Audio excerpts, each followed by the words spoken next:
നമസ്കാരം, ഞാൻ രമേഷ്. ഏകദേശം 2003 മുതൽ 2019 വരെ ഞാനൊരു പ്രവാസിയായിരുന്നു. പ്രവാസ ജീവിതത്തിനിടയ്ക്ക് എനിക്ക് സംഭവിച്ച നല്ലതും മോശപ്പെട്ടതുമായ കാര്യങ്ങൾ ജനങ്ങളെ അറിയിക്കുക എന്ന് മാത്രമേ ഞാൻ ഉദ്ദേശിക്കുന്നുള്ളൂ.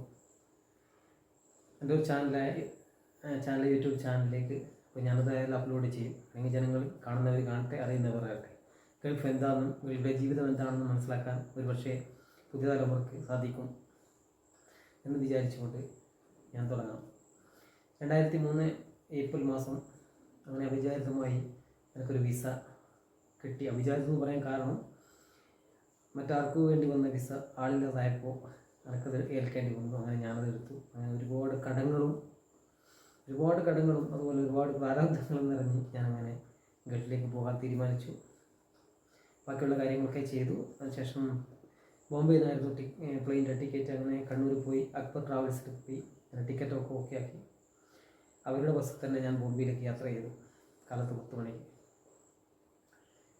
പിറ്റേന്ന് ഉച്ചയ്ക്ക് ശേഷം ഞാൻ അവിടെ എത്തുകയും പിന്നെ അവരെ ഓഫീസിലേക്ക് പോയി താമസിക്കുകയും ചെയ്തു.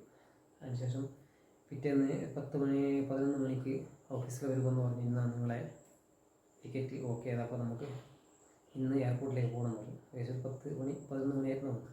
അങ്ങനെ എയർപോർട്ടിലേക്ക് പോയി. ഒരുപാട് ആവിലാതി, ഒരുപാട് വിഷമങ്ങളും കൊണ്ടാണ് പോയി. കാരണം ജീവിതത്തിൽ ഇന്ന് വരെ ഞാൻ ഇങ്ങനെ ഒരു സ്ഥലത്ത്, വലിയൊരു സ്ഥലത്ത് ഞാൻ പോയതായിട്ട് എനിക്ക് ഓർമ്മയില്ല.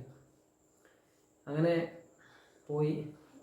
അപ്പോൾ നോക്കുമ്പോൾ എയർപോർട്ടിലേക്ക് കയറുമ്പോൾ നമ്മളെ എയർപോർട്ടിൽ ബോർഡിംഗ് പാസ്സൊക്കെ എടുത്ത എയർപോർട്ടിൽ കയറുമ്പോൾ ഒരുപാട് ആൾക്കാർ, മലയാളികൾ ഒരുപാട്. അപ്പോൾ അവരോടൊക്കെ കുശലാന്വേഷണം ചെയ്ത് പുതുതാന്ന് പറഞ്ഞപ്പോൾ അവർക്കെല്ലാം എന്നോട് ഒരു കൂടുതൽ ഇഷ്ടമൊന്നുമില്ല. കാരണം പുതിയ ഒരാളാണ്. അപ്പോൾ എല്ലാ കാര്യം സഹായിച്ചു. അങ്ങനെ നടന്ന് റിയാദ്, അതായത് സൗദി എയർലൈൻസ് കയറി അവിടെ ഇരുന്നു. അപ്പോൾ നമുക്ക് സീറ്റൊക്കെ കാണിച്ചു തന്നു. അവിടെ ഇരുന്നു. അപ്പോൾ കുറച്ച് കഴിഞ്ഞ ശേഷം എയർ ഹോസ്റ്റസ് എന്തൊരു ഇംഗ്ലീഷിൽ ഇങ്ങനെ സംസാരിച്ചു. പക്ഷേ ഇംഗ്ലീഷ് എനിക്കറിയില്ല. അപ്പോൾ എന്തായാലും ഞാൻ കാര്യങ്ങൾ മനസ്സിലാക്കി. ബെൽറ്റ് ഇടാനാണെന്ന് പറയുന്നത് മനസ്സിലാക്കി. അങ്ങനെ ബെൽറ്റ് ഇട്ടു. അങ്ങനെ ആദ്യമായി നമ്മളെ ബോംബെയിൽ നിന്ന് പ്ലെയിനിൽ ഞാൻ ഉയരങ്ങളിലേക്ക് ഒരു കാമണിക്കൂർ സമയം മുകളിലേക്ക് പല കാഴ്ചകളും കണ്ടിരുന്നു. എനിക്ക് കിട്ടിയത് സൈഡ് സീറ്റായതുകൊണ്ട് പല കാഴ്ചകളും കണ്ടിരുന്നു. അങ്ങനെ ഒരുപാട് മോഹങ്ങളുമായി ഇനി എന്ത് സംഭവിക്കുന്നു മോഹങ്ങളുമായി അങ്ങനെ ഞാനങ്ങ് പോയി. ഒരു അരമണിക്കൂർ കഴിഞ്ഞു. ജ്യൂസും എന്നുള്ള സാധനം കൊടുത്തു. അത് കുടിക്കാനും വിഷമിച്ചു. കാരണം ഇനി പണം കൊടുക്കേണ്ടി വരും എന്നുള്ള ഒരു ആശങ്ക മനസ്സിൽ. അതുകൊണ്ട് ഞാൻ മേടിക്കാൻ മടിച്ച് നിൽക്കുമ്പോൾ അടുത്തുള്ള ഒരാളെന്ന് പറഞ്ഞു, മടിക്കേണ്ട, കുടിച്ചോളൂ, നമ്മളെ ഓൾറെഡി പൈസ ഇതിനൊക്കെ പേ ചെയ്താണ്. ഓക്കെ, കുടിച്ചു. അങ്ങനെ കുറേ കഴിഞ്ഞപ്പോൾ ബിരിയാണി കൊണ്ടുവന്നു. അതും മേടിക്കാൻ ഞാൻ മടിച്ചു. പക്ഷേ അതും പ്രശ്നമില്ലാന്ന് അയാൾ പറഞ്ഞു. ഞാനത് കഴിച്ചു. അങ്ങനെ റിയാദ് എയർപോർട്ടിൽ ഇറങ്ങുമ്പോൾ കുലുക്കോ അങ്ങനെ ആൾക്കാർ തന്നെ ഭയപ്പെടുത്തിയിരുന്നു. കാരണം പൊന്തുമ്പം വല്ലാണ്ട് പോയി പ്രശ്നം, ചെരിഞ്ഞു പോകും, വീണു പോകും എന്നൊക്കെ പറഞ്ഞിരുന്നു. അങ്ങനെ ഇറങ്ങുമ്പോൾ ശ്രദ്ധിച്ചില്ലെങ്കിൽ നമ്മൾ ആകെ പേടിച്ച് പറിച്ചു. പക്ഷേ അങ്ങനത്തെ സംഭവം ഒന്നും ഉണ്ടായില്ല. ഇറങ്ങിയത് പോലും അറിഞ്ഞില്ല. അങ്ങനെ റിയാദ് എയർപോർട്ടിൽ ഇറങ്ങി. അങ്ങനെ എൻ്റെ കൂടെ ഉണ്ടായിരുന്ന ഒരുപാട് ആളുകൾ. അപ്പോൾ എനിക്ക് പോകുന്നത് ഡൊമസ്റ്റിക് എയർലൈൻസ് ഈ എയർവേസിലേക്കാണ്, അതായത് അബയിലേക്ക്. അങ്ങനെ അബയിലേക്ക് പോകും. എൻ്റെ കൂടെ ആളുണ്ടായിരുന്നു. അപ്പോൾ അവരെ കൂടെ ഞാനും പോയി. അങ്ങനെ ഒരു 1 മണിക്കൂർ, പിന്നെയും 5 മണിക്കൂർ ശേഷം പിന്നെ 1 മണിക്കൂർ 1.5 മണിക്കൂർ യാത്ര ചെയ്ത് അബയിലേക്ക് വന്നു. അപ്പോൾ എൻ്റെ കൂട്ടുകാരൻ്റെ ഏട്ടനും കൂട്ടുകാരും ഉണ്ടായിരുന്നു. അങ്ങനെ അവരെ കൂടെ ഞാൻ യാത്ര ചെയ്യാൻ ടാക്സി, അതായത് ടാക്സിയല്ല, അവരെ കാറിൽ യാത്ര ചെയ്യും. അപ്പോൾ ചുറ്റും നോക്കുമ്പം അതായത് ദീപാലംകൃതമായ സ്ഥലം. കാരണം ഭൂമിയിലെ സ്വർഗമാണോ എന്ന് പോലും ഞാൻ അങ്ങനെ ഊഹിച്ചു പോയി. അത്രയും എന്താ പറഞ്ഞാൽ ആഡംബരമായ അതായത് വലിയ കൊട്ടാരങ്ങൾ പോലുള്ള വീടുകളും അതുപോലെ ലൈറ്റുകളെ കൊണ്ടുള്ള അലങ്കരിക്കും. അങ്ങനെ പോയി ഏകദേശം 1 മണിക്കൂർ ഓടിയതിന് ശേഷം വലിയൊരു സിറ്റിയിലെത്തി. അവിടെ വാഹനം പാർക്ക് ചെയ്തു. ഞാനെല്ലാം ഹോട്ടലിലേക്ക് പോയി.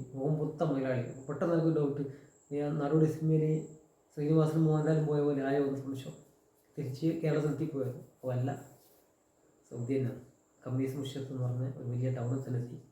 അവിടെ ഭക്ഷണമൊക്കെ കഴിഞ്ഞ് തിരിച്ച് നമ്മൾ മേടിക്കുന്ന സാധനമൊക്കെ പർച്ചേസ് ചെയ്യുന്ന സാധനമൊക്കെ മേടിച്ച് തിരിച്ച് പോയി. അങ്ങനെ 2 സൈഡിലും അലങ്കൃതമായ ലൈറ്റുകളും അങ്ങനെ മന്ദിരങ്ങളും സൗധങ്ങളും റോഡാണെങ്കിൽ ഫ്ലാഷിങ്ങനെ മിന്നിക്കൊണ്ടേയിരിക്കുന്നു. റോഡെന്ന് പറഞ്ഞാൽ പറഞ്ഞറിയിക്കാൻ പറ്റില്ല, അത്രയും ആഡംബരമായ. അങ്ങനെ എപ്പോഴും കാഴ്ചകൾ കണ്ട് ഞാൻ സ്വപ്നലോകത്തുനിന്ന് ഉറങ്ങിപ്പോയി. ഞാൻ ഏകദേശം എന്നെ ബാക്ക് നേരം തട്ടി വിളിക്കുമ്പോൾ ഞാൻ തിരിഞ്ഞു നോക്കും. എഴുന്നേൽക്കാൻ പറഞ്ഞു. എഴുന്നേച്ചു. അപ്പോൾ വെളിച്ചം ഇങ്ങനെ വന്നിരുന്നേ ഉള്ളൂ. 5 മണി ആകുന്ന സമയം, 4-5 മണി സമയം.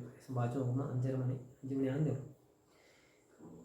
ഞാൻ കാറിൽ നിന്ന് ഇറങ്ങി ചുറ്റും നോക്കുമ്പോൾ വലിയ മലകളും നടുക്ക് വലിയ പൂഴി പ്രദേശവും അതിന് നല്ലൊരു പെട്രോൾ പമ്പും ഒരു കടയും കുറേ ലൈൻ മുറികളും മാത്രം. ഞാൻ കണ്ണ് ചിമ്മി തുറന്നു. ഞാൻ കണ്ടത് ഞാനോ ഇതല്ല, ഞാൻ സ്വപ്നം കണ്ടു പോയതാണ്.